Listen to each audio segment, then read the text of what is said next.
देवाची या द्वारी उभा क्षणभरी, तेने मुक्तिचारी साधी येल्या. हरिमुखे म्हणा पुण्याची गणना कोण करी. असोनी संसारी जिवे वेगू करी, वेदशास्त्र उभारी बाह्या सदा. ज्ञानदेवे म्हणे व्यासी याची खुना, द्वारकेचा राणा पांडवा घरी. या हरिपाठामधल्या अभंगामध्ये संत ज्ञानदेवराव काय सांगतात की आपण देवाच्या द्वारात क्षणभर जरी उभे राहिलो तरी देखील आपल्याला चारी प्रकारच्या मुक्ती साधल्याचं समाधान प्राप्त होतं.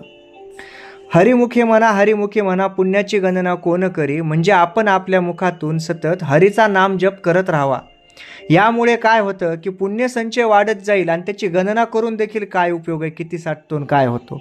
आपण आपलं कर्तव्य करत राहावं. असोनी संसारी जिवे वेगू करी, वेदशास्त्रा उभारी बाह्या सदा. ह्या संसारात असून सुद्धा आपण आपल्या जिभेने आपल्या वाणीने जर ईश्वराचा नामस्मरण केलं तर चांगलं होईल. आणि वेदशास्त्र देखील हेच सांगत आहे.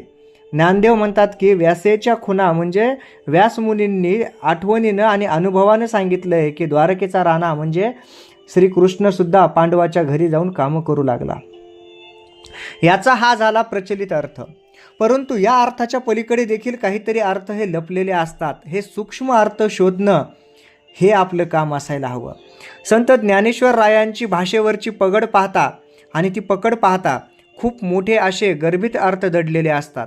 प्रत्येकजण आपापल्या परीनं या अभंगातून हरिपाठातून अर्थ काढण्याचा प्रयत्न करतो आणि आपापल्या परीनं अर्थ शोधून घेतो.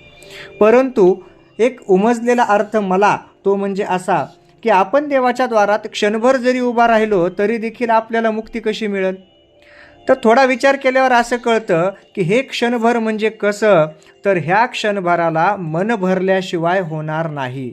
म्हणजे जसं आपण एखादं काम क्षणभरासाठी म्हणून करतो परंतु ती सवय जर लागली तर ते नित्यनेमाचं काम होतं. आणि जेव्हा नित्यनेमाचं काम होतं त्यावेळेस मात्र आपल्याला त्या कामाची सवय लागते आणि आपण त्या कामामध्ये मातब्बर होतो, मुरून जातो. ते कामं केल्याशिवाय आपल्याला चैन पडत नाही. असंच आहे, जेव्हा आपण देवाच्या द्वारात जातो तेव्हा क्षणभर म्हणजे मन भरून तिथं आपण राहिलं पाहिजे. जरी क्षण असला तरी मनासाठी तो खूप पुरेसा असतो. जसं एखादी गोष्ट करण्यासाठी आपण केवळ आत्तापुरती करा असं म्हणतो, याचा अर्थ ती गोष्ट आत्तापुरती नसती तर रोज रोज देखील करायची असते. हा झाला त्याचा अर्थ, गर्भित अर्थ दडलेला की देवाची या द्वारी उभा क्षणभरी, तेने मुक्तिचारी साधी येल्या. चारी प्रकारच्या ज्या मुक्ती आहेत त्या मात्र इथं आपण व्यवस्थितरित्या साधला जाऊ शकतो. कारण एक वाक्य असं होतं की त्याच्यामध्ये आपण असं म्हणू शकतो की आपण देवाच आपलं हा जे देह असतो तेच देऊळ असतं आणि आत्मा जो असतो तोच आपला आत्मा हा देवाच्या रूपात असतो. मग अशा प्रकारे असल्यानंतर आपल्याला क्षणभर देखील पुरेसा असतो. आपण देव कोणाला म्हणावं तर ज्याला, किंवा ज्ञानी कोणाला म्हणावं. देव कोण असतो तर ज्यानं आपल्याला ह्या संसारिक जन्माला घातलेलं असतं, ज्याने ही सृष्टी निर्माण केलेली असते, आपण त्याला देव म्हणलं पाहिजे. आणि ज्ञानी कोण असतो तर जो ह्या परमात्म्याला जाणतो, निर्गुण निराकार अवस्थेतला जो परमात्मा जाणतो तोच खरा ज्ञानी म्हणावा. बाकी सर्व तर खरं तर ह्या जगामध्ये अज्ञानच आहे. आपण देवाला जर भेटायला गेलो तर देव बनून येता आलं पाहिजे आपल्याला. जर आपण देवाला भेटून देव बनून आलो तर आपलं खरं कल्याण साधल्या जाईल. म्हणजेच हा क्षण देखील आपल्याला पुरेसा आहे. आणि हरिमुखे म्हणा पुण्याची गणना कोण करी. जेव्हा हा साधक किंवा जेव्हा एखादा भक्त देवाच्या नामस्मरणामधून एक प्रकारचं चारी मुक्ती प्राप्त करून पुण्य घेतो त्यावेळेस त्याचं पुण्यसंचय हे खूप वाढत जातं. त्याला त्याची गणना करण्याचीच गरज उरत नाही. असा तो पुण्यसंचय, असा तो पुण्याचा साठा निर्माण होतो. आता संसारामध्ये असल्यानंतर देखील आपण हरिपाठ करायच्या ऐवजी आपली नेहमीच हरीकडं पाठ होते. आपल्याला भौतिक सुखाच्या गोष्टी, पैसा, अडका याच्यामध्ये मन रमवावं लागतं किंवा आपण रमवून घेतो आणि मग या अध्यात्माकडे आपलं दुर्लक्ष होत जातं. आणि ह्या पैशाच्या पाठीमागं, भौतिक सुखाच्या पाठीमागं लागलो आणि आपल्यावरचं नियंत्रण आणि भान जर हरपलं तर आपण वाम मार्गाला, वाईट मार्गाला लागतो आणि त्यापासून कमवलेल्या पैशातून सुखाचा उपभोग घेण्याचा प्रयत्न करतो. परंतु ते क्षणभंगूर असतं, त्याच्या पाठीमागं त्रासच खूप आपल्याला मिळत जातो. म्हणून ज्ञानेश्वर राया काय म्हणतात की असोनी संसारी जीवे वेगू करी. संसारात असताना देखील आपण आपल्या वाणीने जर नामस्मरण केलं तरी देखील आपलं जीवन मार्गक्रमण हे व्यवस्थित आणि योग्य दिशेनं होईल.